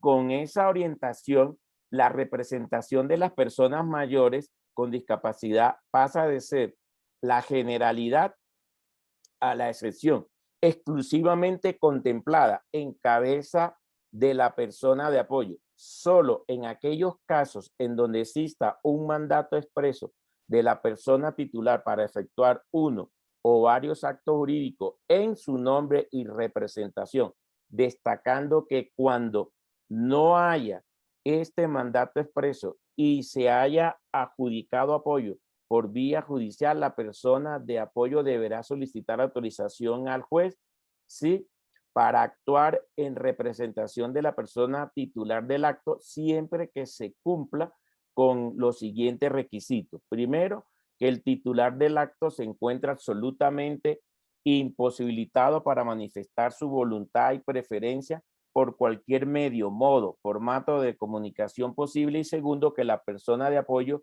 demuestre que el acto jurídico a celebrar refleja la mejor interpretación de la voluntad y preferencia de las personas titular del acto. ¿Qué quiere decir esto?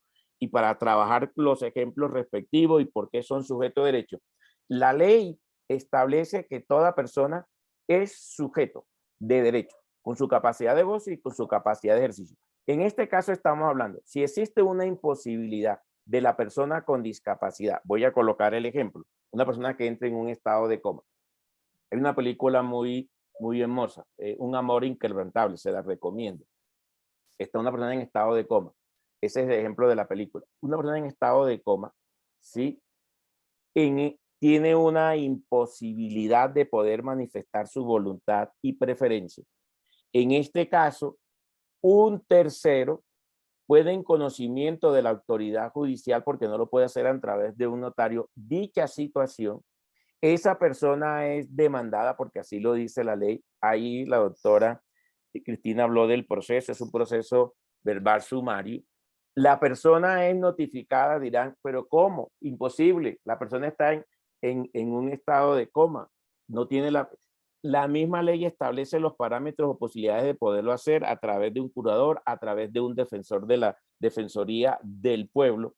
¿Y qué es lo que se busca? Que se nombre una persona de apoyo, pero no para que la sustituya en su capacidad, es para que pueda a través de esa persona ejercer, ¿sí?, esa capacidad. Y en ese mismo ejemplo podemos establecer esa persona que acaba de estar en un estado de coma, era una persona pensionada. Y esa persona pensionada, en sus condiciones de no encontrarse en ella, pues lo que hacía con su pensión era distribuirla de la siguiente manera. Ayudaba a un nieto que estaba estudiando en la universidad y le ayudaba en la merienda, ¿sí? Le gustaba ir el fin de semana, ¿sí?, a la peluquería ¿sí? Como lo hacemos todos nosotros, ¿sí? Le gustaba X o Y, ¿sí? En materia de ropa. En ese orden de ideas, lo que se quiere es que esa persona de apoyo, cuando se haga la valoración respectiva, pueda ir desarrollando esas condiciones de esa persona. Es decir, que si esa persona es la que va a partir de ahora a cobrar la mesada correspondiente, pues tratará de hacer la misma distribución que hacía la persona que se encuentra en ese estado de coma. Que esa persona en estado de coma no le gustaba X o Y pariente que la visitara, y ese pariente que le iba a visitar a la clínica, tratar de evitar que no la visite, porque de pronto se puede disgustar en esas condiciones en que se encuentra. Otro ejemplo que podemos trabajar con ella, que la persona que se encuentra en esas condiciones necesita unos gastos mayores. Para poder esos gastos mayores necesita entonces vender algunos bienes que están a nombre de ellos.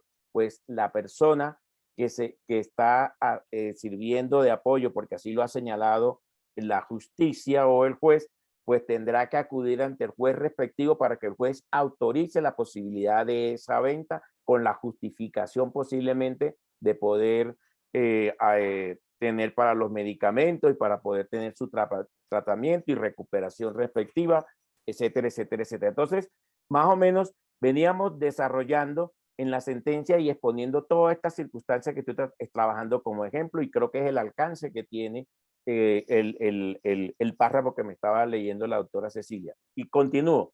Lo dicho, sí, en apego fidedigno al derecho al libre desarrollo de la personalidad, que, en concordancia con los diferentes instrumentos internacionales, reconoce la Constitución Política Patria a todos los asociados, ustedes lo saben en el artículo 16, sin más limitaciones que las que imponen los derechos a las demás y el orden jurídico. El no olvidar que, en palabras de la Corte Constitucional, el eje normativo de la Carta Fundamental lo constituye el ser humano y su dignidad. Por lo tanto, cualquier persona, sin importar su condición, tiene derecho y la posibilidad de ejercerlos efectivamente de manera libre e independiente, sin más limitaciones que las constitucionalmente aceptables. Es por ello que el Estado tiene un deber doble respecto del derecho a la autodeterminación. Por un lado, garantizar su realización, minimizando las restricciones, y de otra parte, respetar las decisiones que las personas adoptan de manera libre y voluntaria, sin discriminación alguna, por razones de sexo, raza, origen, nacionalidad o familiar, lengua, religión, opinión política o filosófica. Esa es la sentencia, la T063 del 2002. Entonces, lo anterior, doctora Cecilia, no sé si los minutos que no utilicé la vez pasada ahora los puedo seguir utilizando, y que no me pase lo de la doctora Cristina, que ella se pasó allá y ahora tuvo menos tiempo. No se preocupe, ¿sí? Tiene 4 minutos más, doctor. Bien, bueno, listo. Entonces, lo anterior, sí, ratificando el derecho a la autodeterminación, por ende, a equivocarse, ya lo manifestaba inclusive la doctora Cristina, que asiste a las personas mayores con discapacidad con consecuencia indiscutible del poder prevalente de su voluntad, sin perjuicio a las medidas de discriminación positiva que resulten necesarias a cargo del Estado, con el fin de protegerlos, con el que sea necesario, pero sin observar que el fin último es promover sus derechos, eliminando barreras y restricciones que puedan presentárseles. Porque el modelo social lo que dice es que los que hemos puesto las barreras somos nosotros, ¿sí? Y por eso ese modelo social lo que busca es la inclusión de las personas con discapacidad. Por eso colocaba el ejemplo de la persona con una discapacidad física llegando a un centro comercial, ubicando su vehículo, bajándose de su vehículo como cualquiera, y nosotros mirándola dentro de esa diversidad que miramos a todas las personas que asisten a un centro comercial. Entonces me parece importante este aspecto, porque creo que es la única forma de ir poco a poco entendiendo que las personas con discapacidad son sujetos de derecho. Y como son sujetos de derecho, pues tendrán también que así como tienen derecho, así como son titulares, así como ejercen sus derechos, pues también tendrán que entrar a responder, ¿sí? ¿Por qué? Porque así como se les otorga los derechos correspondientes, pues también tendrán que responder, y eso fue un poco también la modificación que trajo la norma en relación con el Código Civil a partir del artículo 2346, que la responsabilidad es a partir ya de los 12 años de edad. Y por supuesto, estas personas también responden tanto contractual como extracontractualmente. De hecho, hay una sentencia muy interesante, no sé si Cecilia la tiene, si no se la hacemos llegar, que sacó la Sala Penal en materia de una persona con discapacidad en responsabilidad penal. Esa sentencia es importante porque retoma, no sé si tú la tienes, si no la tienes, te la hacemos llegar. ¿Sí la tienes? Sí, señor. Bueno, me Sí. parece que es importante porque la sentencia hace referencia a ese tipo de responsabilidad, inclusive hace que el proceso arranque de nuevo porque había que tratar a esa persona como sujeto de derecho. Entonces, haciendo ya una conclusión de lo que hemos venido diciendo a raíz del párrafo que me estaba leyendo la doctora Cecilia, y todos estos ejemplos que traigo a colación, de cuánto me emociono demasiado, ¿sí? Y cuando hablo de esta ley, ¿sí? Y es, de lo hasta aquí anotado, se concluye que la pluricitada ley, ¿sí? 1996 gira en torno a 3 ejes esenciales, ¿sí? Cimentados en la eliminación de la incapacidad legal por la discapacidad, entendiendo la discapacidad como se las leí, y es la posibilidad de un apoyo para que la persona pueda tomar decisiones de las personas mayores de edad en pro de su inclusión social. No olvidemos que allí hay un desarrollo de un principio que me parece que es fundamental, y es el principio de la preferencia. Creo que la doctora Cristina hizo referencia a ello.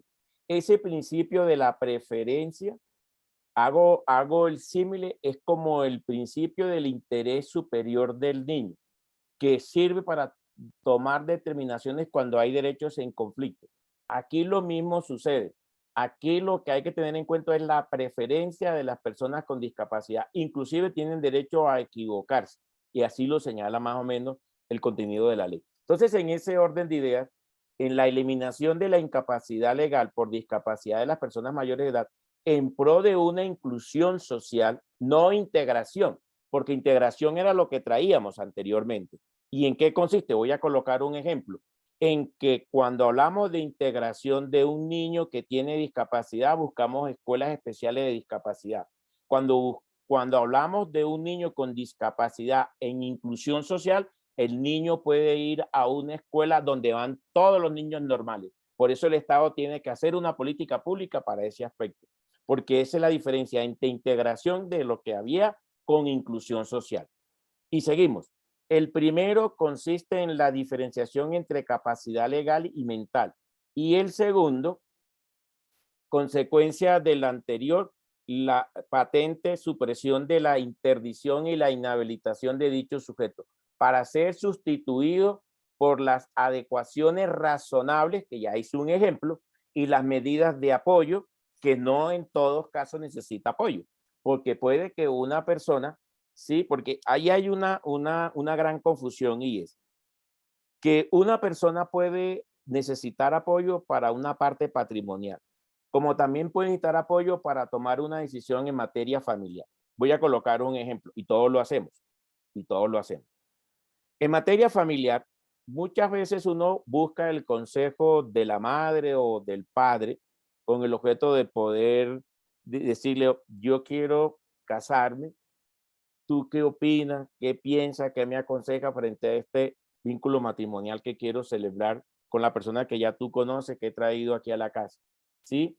Muchas veces nosotros los padres, ¿sí? Cuando nuestros hijos están en una edad de juventud, entre los 20 y 25 años, no queremos que se case, sino que se case un poco más adelante porque apenas está arrancando, y yo me quiero colocar como ejemplo en ese sentido, ¿sí? Entonces uno, ¿para qué te vas a casar por ahora, más adelante? O sea, son consejos que uno da.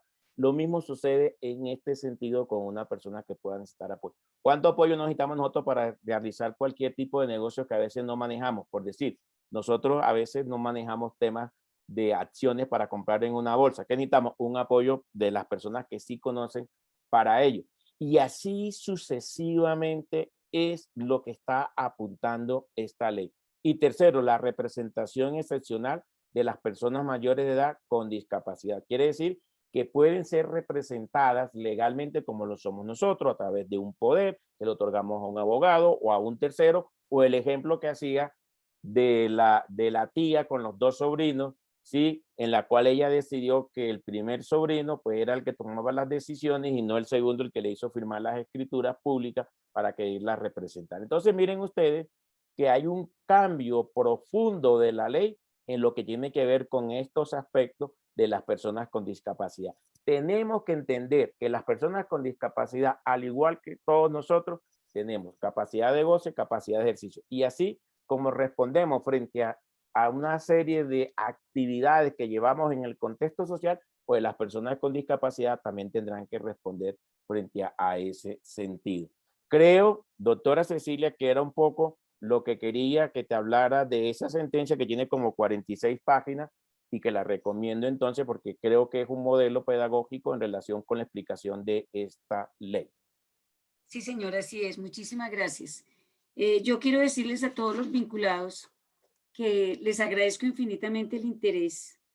Sé que el tema es absolutamente apasionante y respetando el tiempo de todos, pero especialmente de nuestros dos magistrados, yo quisiera recogerlo de las cuatro intervenciones del doctor Quiroz y dos de la doctora Pardo y hacer las siguientes conclusiones finales, porque en este momento ya son las 6:49 de la noche y debemos de terminar a las 7. Decirles que hoy, simplemente voy a recoger de las intervenciones. Hoy no existe incapacidad por discapacidad. Eso es el primer concepto que acabo de recoger y que la Corte, ambas Cortes han sido reiterativas. Hoy se terminó la incapacidad por discapacidad. Por lo tanto, todas las personas mayores de edad con discapacidad son sujetos plenos de derecho y lo acaba de reiterar en forma clara y precisa el doctor Quiroz. Por ello, una de las grandes inquietudes, y creo que está reventado mi chat, con la pregunta de que si dentro del proceso judicial se le debe designar curadora ad litem a la persona con discapacidad, pues la respuesta es clara. Son plenamente capaces. ¿Y a quién se le nombra curador dentro de un proceso judicial? A los incapaces, que tal como lo dijo la doctora Cristina en forma clara, hoy son incapaces solamente los menores de 18 años por razón de la minoría de edad. Entonces creo que estos son lineamientos claros que debemos de tener en cuenta. Con relación a las notarías, que veo que hay mucha inquietud. La ley que trajo, uno diseñó unos apoyos formales. ¿Cuáles son los apoyos formales que estableció la ley? Los acuerdos de apoyo, las directivas anticipadas y la adjudicación judicial de apoyos. En los acuerdos de apoyo y en las directivas anticipadas, ¿cuál es el eje central? La voluntad de las personas con discapacidad. Cuando no la pueden manifestar por ningún formato de comunicación, por ninguna forma, pues está el tercer mecanismo, que es la adjudicación judicial de apoyos. Y esa adjudicación, como lo terminó también la doctora Cristina y nos lo precisó el doctor Quiroz, pues cuando en determinadas condiciones la solicita una tercera persona en interés legítimo de la persona con discapacidad, pues puede solicitarle al juez que se le designe o que le permita cumplir esa función de apoyo con representación. Entonces, en este momento no se está desprotegiendo a nadie y por lo tanto se debe sí manifestar que está en absoluta imposibilidad, como lo decía el doctor Quiroz, de manifestar su propia voluntad y preferencias y que esa persona de apoyo interpreta de la mejor forma la voluntad de las personas. La función de los notarios y de los centros de conciliación, y hago énfasis en los centros de conciliación, porque no se puede formalizar un apoyo ante cualquier conciliador extrajudicial en derecho, sino todo aquel que esté inscrito en un centro de conciliación. El Ministerio de Justicia ha sido reiterativo en esa situación y ya se expidió el decreto 1429 de noviembre del 2020, donde está la regulación completa de las notarías para que ante ellos y ante los centros de conciliación se formalice un acuerdo de apoyos o una directiva anticipada. Hago énfasis en la palabra formalización, porque no es conciliación. Tiene una connotación sustancialmente diferente a la conciliación extrajudicial. Es una formalización de apoyos porque lo importante allí es la voluntad de la persona con discapacidad. Otro punto que quería mencionar y que lo dijeron los dos magistrados es de que como la calidad de personas que están declaradas en interdicción con anterioridad a la ley 1996 sigue vigente y que el proceso de revisión empezará a partir del 26 de agosto del 2021, dentro de los 36 meses siguientes, es decir, vamos a 26 de agosto del 2024, entonces hoy se puede solicitar la rehabilitación de la persona interdicta, se puede solicitar una remoción de guardador, se puede solicitar una designación de guarda y además los curadores hoy activos tienen que rendir o hacer exhibición de las cuentas de su administración. En aras a que las sentencias de la Corte Suprema han sido reiterativas, dándole una aplicación al principio de la retroactividad de la ley 1306 del 2009.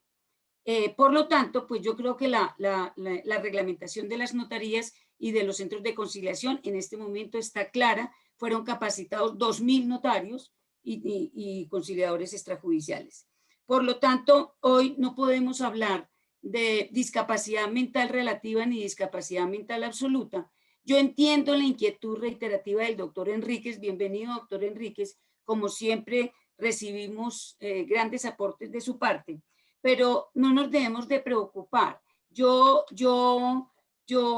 pues tengo experiencia en el campo porque vivo personalmente la ley, pero desde luego cuando la persona está en esa situación que usted dice, que era la antigua persona que pudiera sufrir discapacidad mental relativa y que era declarada en inhabilitación, usted muy bien lo sabe que en la ley 1306 se le designa un consejero, que como su nombre se indica, no lo representaba legalmente, lo aconsejaba. Entonces, en este momento, pues lograr cumplir las funciones los derechos y obligaciones como hijos, que eso no se nos ha terminado, pero sí solicitar un apoyo en debida forma, muy seguramente con representación, para que no tengamos pues la preocupación que muy bien le asiste a usted y que me parece pues sabe.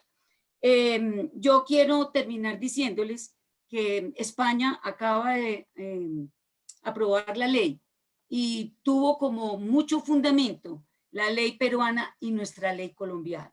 Entonces, creo que eso nos llena de satisfacción y por lo tanto, doctor Boada, yo quiero agradecerle infinitamente, no sin antes concluir con 3 palabras que saco de las grandes exposiciones que nos hicieron gentilmente la doctora Cristina y el doctor Quirós, que hoy las personas con discapacidad mayores de edad tienen voz, tienen criterio y tienen decisión. Muchísimas gracias, doctor Boada. Ha sido un placer escucharlos, tanto a la doctora Cristina Pardo como al doctor Haroldo Quirós, las conclusiones y la moderación de la doctora Cecilia Díez en torno a este interesante tema que por supuesto estábamos en mora de escuchar y sobre todo en un planteamiento tan interesante como este tema de la discapacidad y por supuesto en el tema concreto de las modificaciones que nos trajo esta ley 1996 y la interpretación, por supuesto, como la doctora Cristina Pardo lo anunciaba, en consonancia con los tratados internacionales que sobre la materia se han, por supuesto, concluido o ratificado por parte de Colombia, en la interpretación que la Corte Suprema de Justicia ha hecho de manera extensa y, por supuesto, con el criterio de avanzada que hoy, a la luz del estudio de la Constitución y de la misma jurisprudencia de la Corte, pues hemos escuchado. Es un placer, por supuesto, también anunciar que en esta materia y en los asuntos relativos a la infancia y la adolescencia vamos a seguir hablando en el colegio. Vamos a tener un evento en la próxima semana, el próximo 1, 2 y 3 de junio, en donde tendremos la oportunidad de escuchar a grandes conferencistas, un seminario de actualización en infancia y adolescencia. Tenemos aquí a la doctora Cecilia Díez coordinando junto con el doctor Juan José Alarcón este seminario para que ustedes solamente podamos profundizar. Tenemos mucho más de 100 preguntas acá en el chat. Ha sido una concurrencia muy interesante. No vamos a abusar del tiempo de ninguno de ustedes, de nuestros magistrados, pero por el contrario sí, nos place que eso sea así y los invitamos también a profundizar en nuestros seminarios. Esto de un lado, y eso ocurrirá en la próxima semana, y de otro, para las personas que también les interesan los temas relativos al arbitraje, relativos también a la función judicial desde la perspectiva de la interpretación prejudicial ante el Tribunal Andino de Justicia, como el Tribunal Andino de Justicia con su nueva sentencia de mayo de este año, dado un alcance específico al rol que juegan los jueces nacionales dentro de la interpretación de normas que tienen un alcance supranacional, como son aquellas normas que están contenidas en el Acuerdo de Cartagena. Eso lo vamos a hablar el día de pasado mañana, 26 de mayo, en donde tendremos al doctor Marcel Tangarife, a la doctora Ana María Castro, a uno de los magistrados del Tribunal Andino de Justicia y al doctor Jaime Tovar Ordóñez, todo con la coordinación y moderación del doctor Juan Felipe Acosta. De manera que tenemos muchos eventos para ustedes. Nos place mucho pues llevarlos a cabo, y les enviamos también en el chat una encuesta para que ustedes nos digan qué les pareció el evento, pero sobre todo que nos den algunas ideas más de realizar eventos para ustedes. Mil gracias a todos los miembros de las asociaciones que aquí hacen parte o han hecho presencia en esta tertulia, a las personas que nos acompañan de fuera del país y que por supuesto ya de manera recurrente lo han venido haciendo, a las personas de distintos puntos de la geografía nacional que nos acompañan ya de manera fiel en estas tertulias. Es un placer, doctora Cristina, muchas gracias de nuevo por su compañía, por esa ilustración completa de estas sentencias relativas a la 1996 y por supuesto el acervo jurisprudencial también en esta materia que el doctor Haroldo Quiroz nos ha proveído para todo este auditorio. Hemos tenido más de 200 personas conectadas por este lado y más o menos unas 35 a 40 personas en el Facebook.